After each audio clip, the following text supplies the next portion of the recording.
சங்கீதம் 81 அதிகாரம். கித்திம் என்னும் வாத்தியத்தில் வாசிக்கும்படி ராகத்தில் எனக்கு ஒப்புவிக்கப்பட்ட ஆசாப்பின் சங்கீதம். நம்முடைய பலனாகிய தேவனை கெம்பீரமாய் பாடி யாக்கோபின் தேவனை குறித்து ஆர்ப்பரியுங்கள்.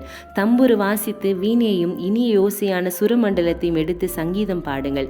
மாத பிறப்பிலும் நியமித்த காலத்திலும் நம்முடைய பண்டிகை நாளிலும் எக்காலம் ஊதுங்கள். இது இஸ்ரவேலுக்கு பிரமாணமும் யாக்கோபின் தேவன் விதித்த நியாயமுமாய் இருக்கிறது. நாம் அறியாத பாஷையை கேட்டு எகிப்து தேசத்தை விட்டு புறப்படுகையில் இதை யோசேப்பிலே சாட்சியாக ஏற்படுத்தினார். அவன் தோலை சுமைக்கு விலக்கினேன், அவன் கை கூடைக்கு நீங்களாக்கப்பட்டது. நெருக்கத்திலே நீ கூப்பிட்டாய், நான் உன்னை தப்புவித்தேன். இடி முழக்கம் உண்டாகும் மறைவிடத்திலிருந்து உனக்கு உத்தரவு அருளினேன். மேரிபாவின் தண்ணீர்களிடத்தில் உன்னை சோதித்து அறிந்தேன். என் ஜனமே கேள், உனக்கு சாட்சியிட்டு சொல்வேன். இஸ்ரவேலை நீ எனக்கு செவி கொடுத்தால் நலமாயிருக்கும்.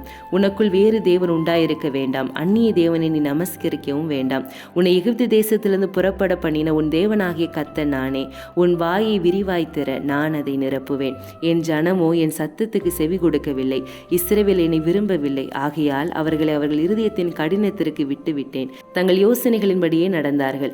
என் ஜனம் எனக்கு செவி கொடுத்து இஸ்ரவேல் என் வழிகளில் நடந்தால் நலமாயிருக்கும். நான் சீக்கிரத்தில் அவர்கள் எதிராளிகளை தாழ்த்தி என் கையை அவர்கள் சத்துருக்களுக்கு விரோதமாக திருப்புவேன். அப்பொழுது கர்த்தரை பகைக்கிறவர்கள் அவருக்கு இச்சகம் பேசி அடங்குவார்கள்.